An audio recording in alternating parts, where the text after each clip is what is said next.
Hey, Mark, welcome to the channel and thanks for taking the time to do this. For those who don't know, Mark is the segment on YouTube and Instagram, an avid rider here in SoCal. And I want to say you're an advocate for the mountain biking community because I actually came across you during the whole Save Greer thing on Instagram. So I kind of saw you that way before I saw you on YouTube. So, thanks for that, trying to save the mountain biking community and make it bigger.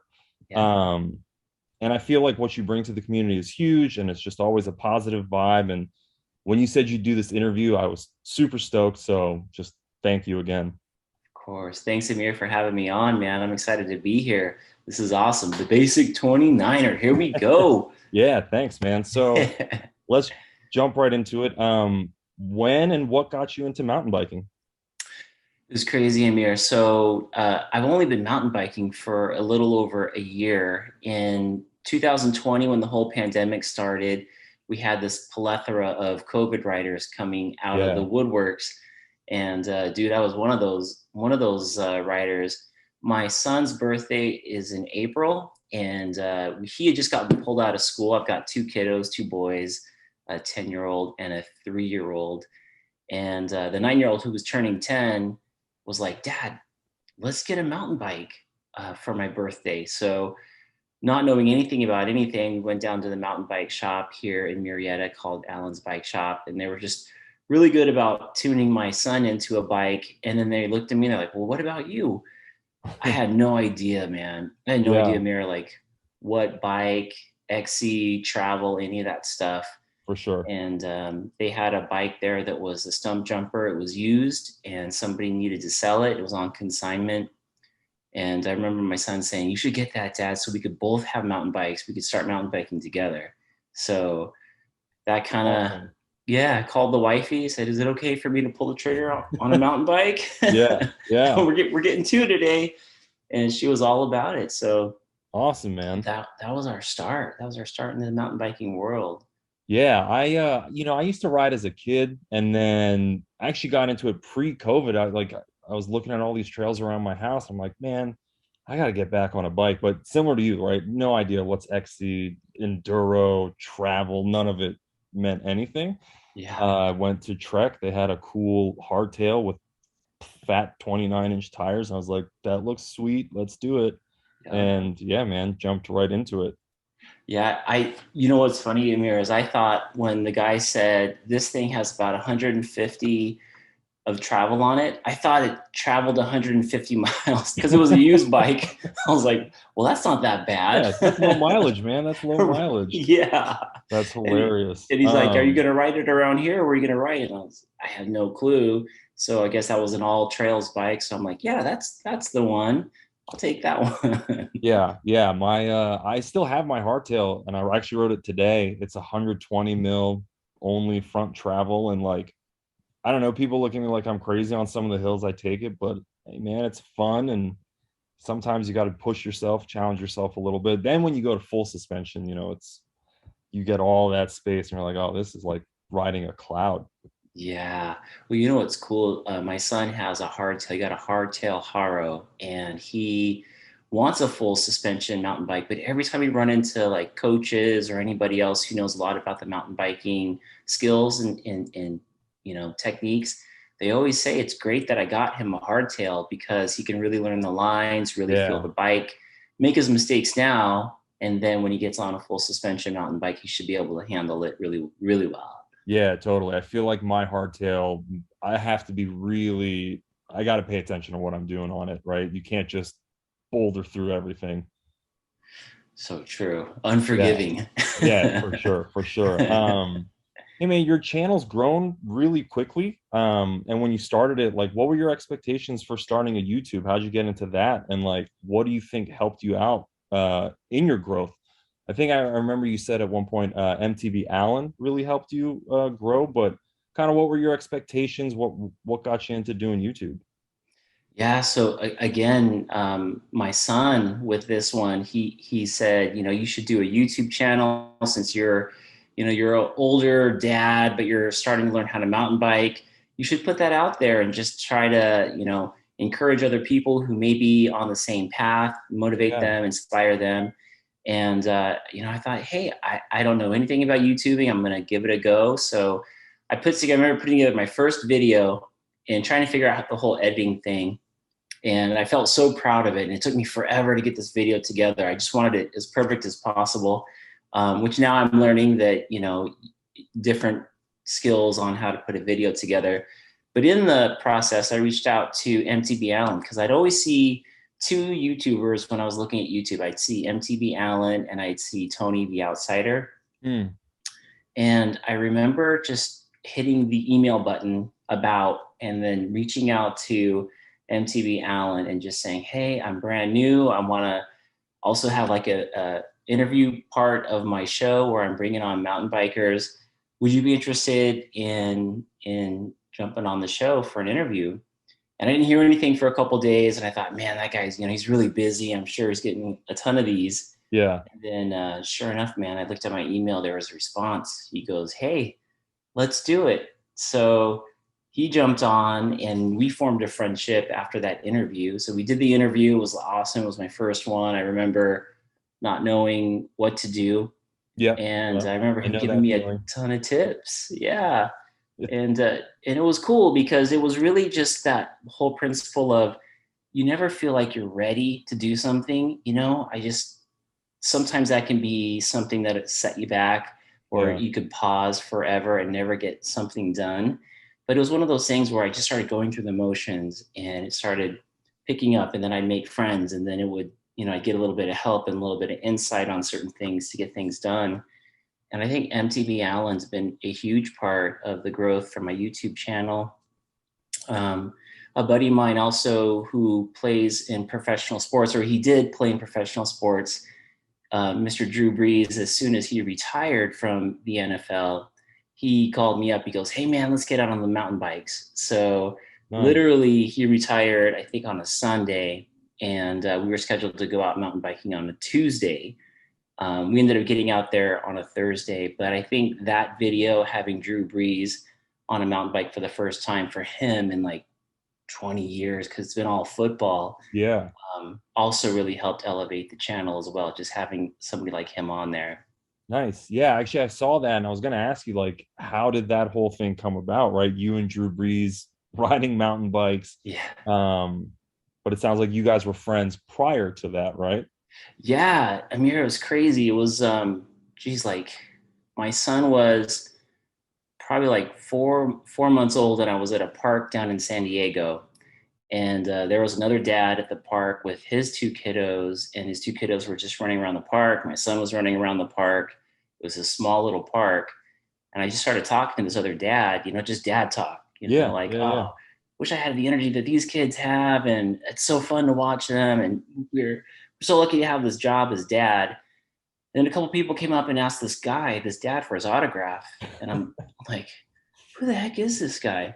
This guy had like his hat on and sunglasses on. Yeah. Yeah. And I remember he took his sunglasses off, and I looked at him and I go, holy cow, I've been talking to Drew Brees this whole time. That's hilarious. So it was cool. We talked, and then I'd seen him a few other times at the same park. Turns out we lived down the street from each other at that Oh time, man. and just developed a friendship. And so I remember one year, that first year that I met him, he was leaving for the season, and I told him, I said, hey, I'm going to try to send you some good vibes, some positive quotes or something this season to help you out. And I ended up sending him text messages prior to each game, and he would text back. He's like, "No, that was a good one, man. I loved it." And so I tried to pick a theme for the season. Yeah. One year I did like military. One year I did Metallica. Awesome. One year I did, I picked like these baseball players from way back in the day, like Babe Ruth and Ted Williams, guys like that. And those would be the themes for the season. And I would just text him before each game, and he'd always ping me back like, "That's great," And come to find out, he'd always look forward to these. So over the last 10 years of his career, I sent him motivational quotes prior to each game. That's So awesome, man. So yeah, so that's how we became buddies. And then off season, we try, to hang out when we could. Obviously, Yeah, he's extremely busy sure, sure. and everything else. But yeah, lots of good times. And then when he retired, man, he was like, "Let's get out on the bikes." And Yeah, so that's how we got that to happen. yeah. That was an awesome video, man. When I saw, it, I was like, hey, I know that guy. And I Yeah, knew he's like from around the area, right, in his days with the Chargers and everything. So that's that's awesome. right. Yeah. Um, when it comes to YouTube and making videos, what's the biggest challenge you have there, right? Because I know for me, like I go ride with the thought of I want to make this video, but then I'm just excited to ride, right? I just want to Dude, ride. so much. I know, man. That's the hard part. I think it just depends on the YouTuber. I know I've talked to some folks and they have a script in their head on what they want to go out and film, and they pick the people that are going to be out there with them. And so they're able to accomplish exactly what they had, their vision of what that video is going to be. Some people use YouTube as a search engine, and they type in the how to some things in order to Yeah. get a feel for what people are searching for, and so that they can bring like a solution to a need that's out there, and they'll make their videos that way. I'm right now in where I am with the YouTube, Amir. What I'll do is I'll try to just go out there because I'm like you. I just want to ride and have Yeah. fun. I'll go through the day filming each run, each lap, and just see what the trails are trying to teach me or tell me.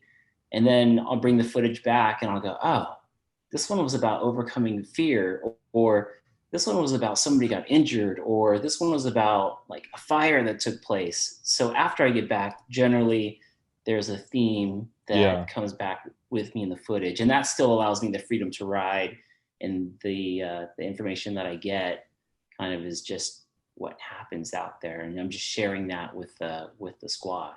Yeah. Yeah. I feel like I'm pretty much the same, right? Like I'm just gonna go for a ride, turn on the camera, and then review the footage and see kind of what's the story in the footage. Right. Yeah, because I just want to ride, man. That's why I'm out there. I have limited time to ride, so Yeah. I'm gonna spend my time doing that more than anything. And you have two little ones too, right? Yeah, I have two girls, a 4 and a 2 year old. So Oh man, you're time in is it. limited for me to get out there and ride, right? So Yes. between being a dad and working and everything, it's like, all right, I can't spend the time setting up camera shots, and I know it would be better if I did, but I don't know. Like I said, my love for riding comes before my love for filmmaking.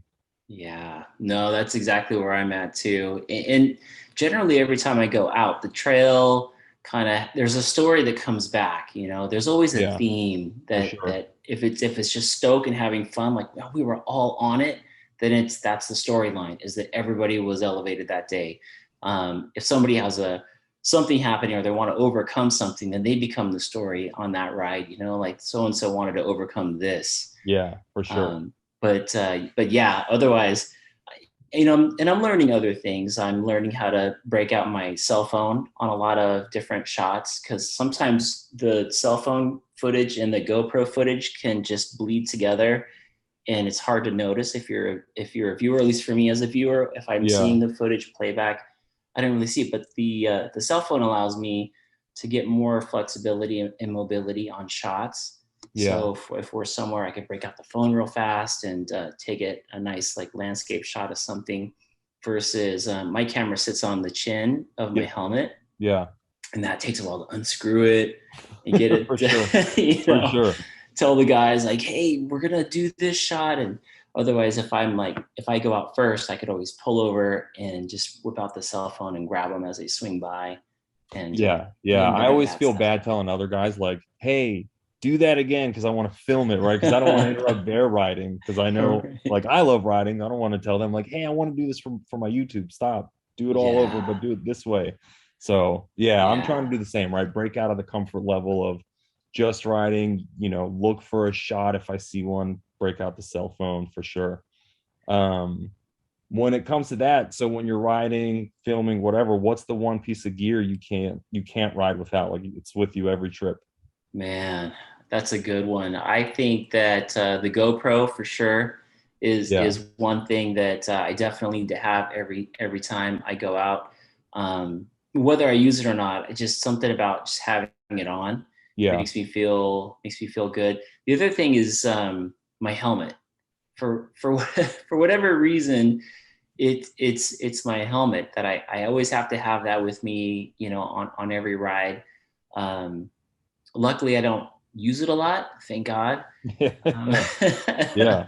but you know, there's been times where I've gotten to location and I'll have my half shell helmet, and my full face helmet was still in the garage. And you know, I'll go shoot. I'm like 15 minutes away from the house. I'll swing back. I'll swing back and grab it real quick, and I'll catch up with you guys. But it's just something about having that full face for me. You know, if we're just going mellow or if we're trying to go large, just that's just Yeah. something that I feel comfortable and safe in. Yeah, yeah. I went full face full time a little while ago, and unfortunately, I've taken like two spills since doing it.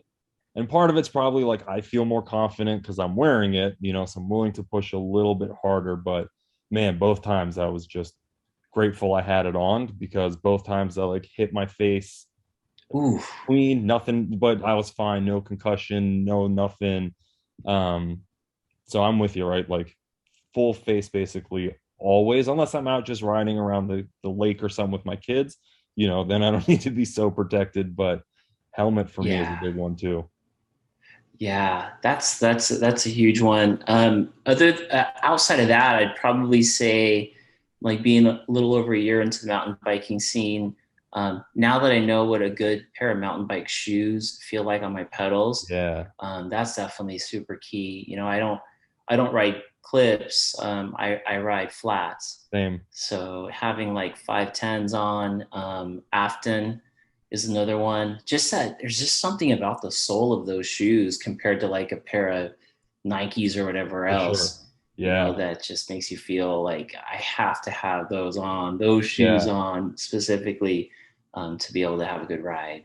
yeah. I just switched to the Crank Brothers flat shoes, and they're Oh great, yeah, man. I love them. Like I don't know that I'll wear a different shoe at this point moving forward. They're fantastic.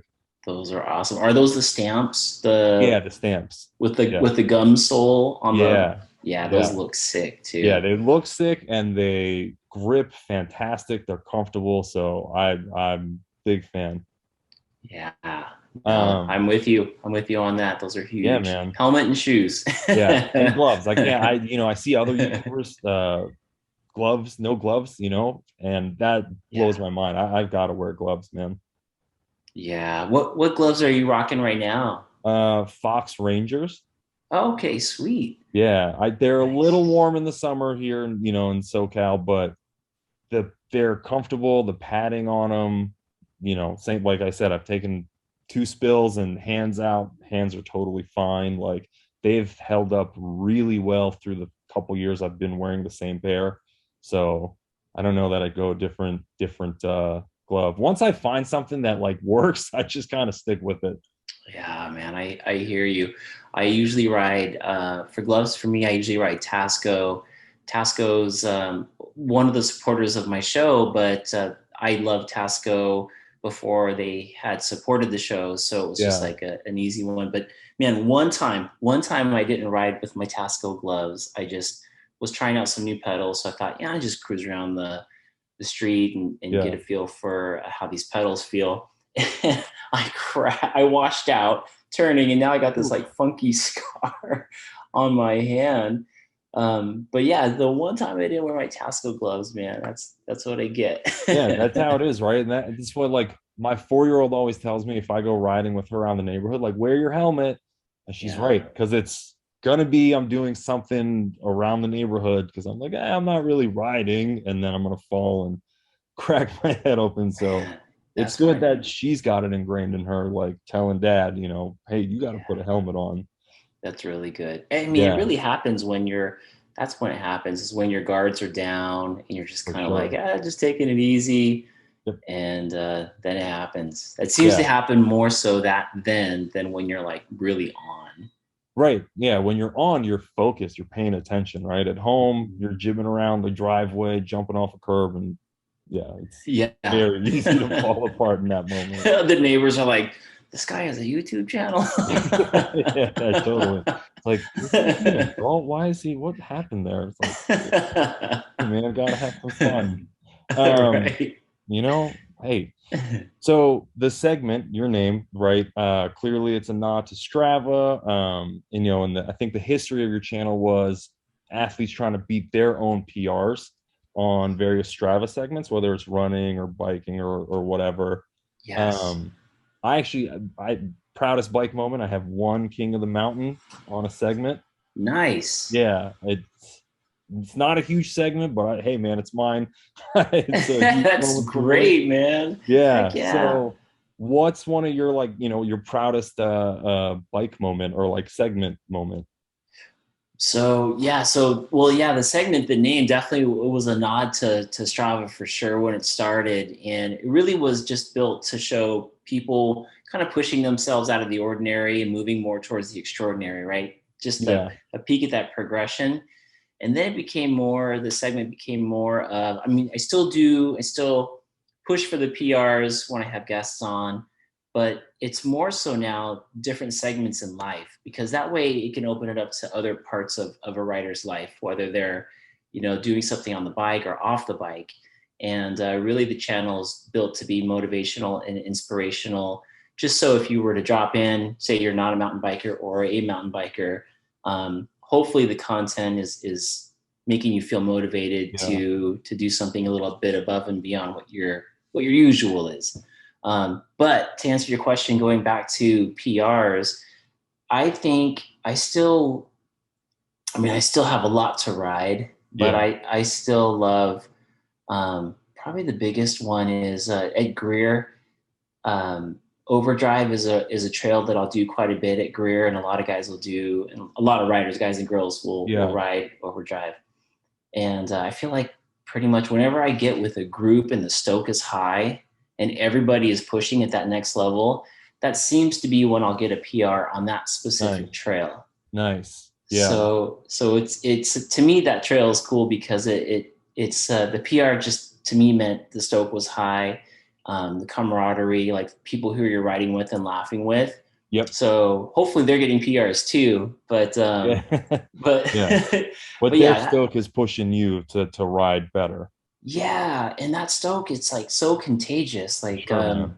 we were there last week, and I remember one of my buddies, Jeff Lanuzzo. He rides. He's a Transcend guy, and he goes, "Man, we're just gonna take it easy today." And it was Arturo from MTV Flow, myself, MTV Newbies were there. Joe Duarte, MMA was in the squad, and Joey Yates on Caged MTV. Yeah. And Jeff is leading the pack, and he says, "All right, guys, we're going to take it nice and easy today." And as soon as we entered into Overdrive, we all just something clicked. Yeah. The first person dropped in, you just hear the woo, and the rest of us were like, we're on."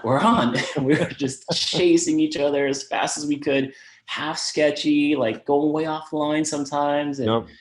it's the best, man. It's Yeah, something man. about that. That inner child comes out, right? Of just like, I'm going for it. There's no warm up. There's nothing.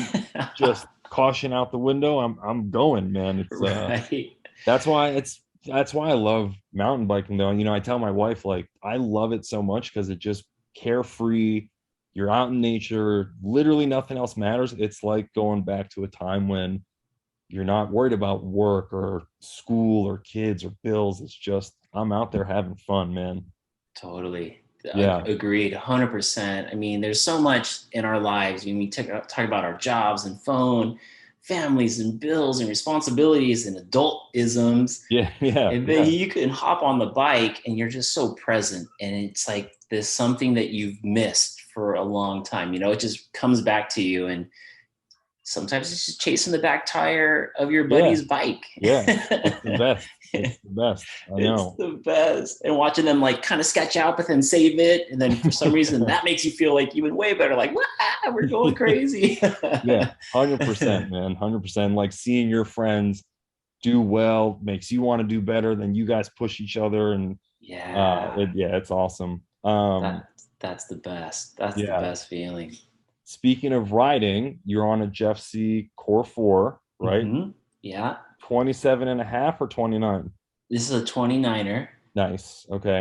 Basic 29er. basic 29er, so you know I'm Yeah. partial to the 29er. That's right. That's right. Yeah, yeah, yeah. What are your thoughts, I guess, on mixed wheel setups? They're becoming super trendy these days. I think the new Bronson comes as a mullet straight from Santa Cruz, for instance. Um, Yeah. yeah, what do you think? I think it's a great idea. I mean, I know a lot of the YTs are have the mullet options now as well.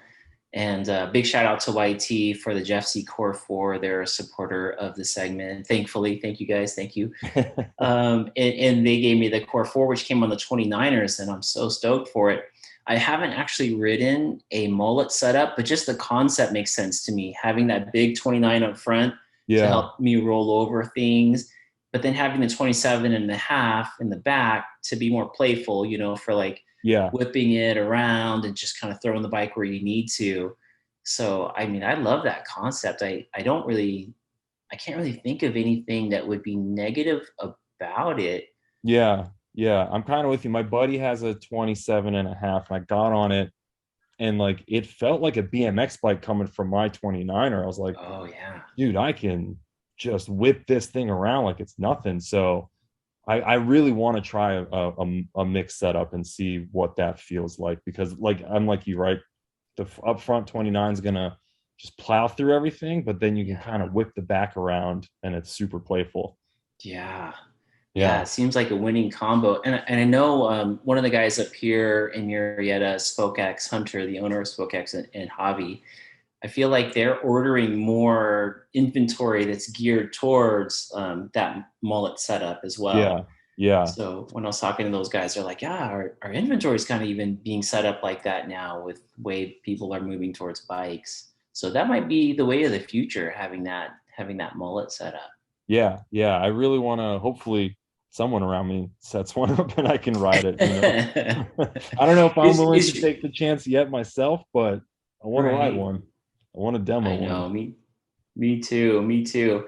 I think if I we should try it I and see know, what it's right? all about because it makes sense. I mean, I can't think of anything negative about it other than you're going to be putting down a wheel in the back and you're going to have to fork out the funds for a 27 and a half. But outside of that, I think the fun factor would pay it off, Yeah. especially when we're whipping and doing all these different things and trying to get the bike in certain positions really quickly. Seems like something we'd be able to do easier.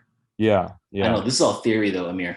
I know, I know. It could suck completely, right? You get Right. on it and it's like, oh, this is a Right. terrible feeling. What was the return policy on these 27 and a halves again? Yeah, right, right. It's like, how quick can I sell this on Pink Bike right now? Yeah. Exactly. Um, last question for you. Speaking of bikes, man, the whole dentist bike cliche, right? Like, I feel like as dads, we're in a place where you spend a little bit more on a bike, whatever. For me, any hobby, like I like guitars and I'll spend money on guitars and amps. And same with the bike. As long as it's not taking food off the table, it's probably fine to spend some money on it. But what's your thought on the whole dentist bike cliche? Yeah, I think it's funny. I mean, when you think of the dentist bike, you think of the Yeti, right? All of a Yeah, sudden, right. you go to Yeti. I mean, bikes are expensive nowadays, but the geometries change. The components are completely different. And I'm in the same school of thought as you. As long as it's not taking food off the table, that investment, I'll call it an investment, Yeah, all day and then twice on Sundays, is you are getting your health benefits out of it, sure. mental and physical. If you can afford the bike and you love the bike, there's so many other things you could be spending your money on that maybe are not that good for you. Yeah, To be able to put it in a spot where you can ride a bike and have fun and progress on it and make new friends. If you're not a gym rat or something like that and do all these other things, you add that money up over time because you never pay off those memberships, right? yeah, So that's probably going to come out to way more than a bike. And so there's just 1,000 ways to look at it, but yeah. I definitely love the joke. The dentist bike is the Yeti bike, but I know that all those bikes are getting up there now. But I think that they're definitely they're their price points are worth it. If you can afford it, the Stoke is there to be had, and it is that purchase up front. That's the Yep. investment part, Yep. and then it just continues to pay you back in smiles. Yeah, Smiles and exactly good right. health. You pay a little bit to get started, but then going outside is free, man. Like at Totally. that point, it's free, fun, health, like you said. It's and like you get to learn to work on your bike, and you'll learn some new skills. It's like I said, it's totally worth it to me. Yeah, and the community is so good about, you could be over on the side of the trail, something goes wrong with your a bike that you just purchased, and you're probably guaranteed 8 out of 10 people are going to be like, "You okay? Hey, can I Yeah, help you with that?" And then you'll learn something about the bike and how to fix it. Um, you'll want to ride the bike even more because you obviously you paid for it, but there's something about it, that bike sitting in the garage. And I think they make those bikes now, Amir, where they actually call you yeah, when they're sitting in the garage, like, "Hey, basic yeah, 29er, for come sure. ride. Come ride." For sure, man. Every time I walk past, I'm like, ooh, do I have time for a ride right now? That's a Yep. good bike. Yeah, for sure, man. And on that note of the community, I want to end with this, right? Like I saw a quote recently and I actually thought of you in like this whole interview and you saying, yeah, man, I'd love to do it. And it's, the quote is the quickest way to kill a hobby is for the veterans to be total jerks to the newbies. If you Mm. want things to flourish, you got to invite and encourage new folks getting into it. I Ooh. want to say as a whole, the mountain biking community embraces that, right? Like Yeah. I don't know that I've ever been on the trail and like someone's been a jerk about it, right? Everyone's like, Right. dude, what are you riding, sweet bike? Have you been down this trail? Hey, there's a new trail over there. Like everyone's super welcoming about it. And like I said early on, for you to do this interview with me, new YouTube channel, everything, same thing, right? Encouraging the hobby and just sharing the stoke, man. It's fantastic. Oh man, we're so lucky. The community is so good to everybody. Even with all the new COVID riders that are coming out, Yeah. they're really friendly and really willing to kind of teach you what to do, what not to do, where to be, what not to be, but in a great way. Yep. Yeah. Versus other sports, that I've partaken in where you're competing for something. You're competing Yeah. for like a wave, and it's like, oh, there's too many people out here and there's only so much wave to go Yeah. around, Yeah. on a Yeah. mountain bike. Everyone's sharing the trail. No, yeah, it's great, man. It's really a welcoming community. So, hey man, that's all I have for you. So I want to say like thank you again for doing this. It was awesome. I really appreciate it. And hopefully we do it again and Yeah. hopefully we ride together, man. We're not far from each other, so we got to figure out a time to get together and share that stoke on the trail. Heck yeah, man. That would be awesome. And it was my pleasure, Amir. Thank you for asking me to be on the show. I wish Yeah, you the best of anytime. luck with everything. And I can't wait to see you grow. Thanks, man. Really appreciate it and I'll talk to you soon. Awesome. Thanks. Basic 29, ladies and gentlemen. You. Thank you for the segment. Thanks, man. Thanks, brother. I'll see you.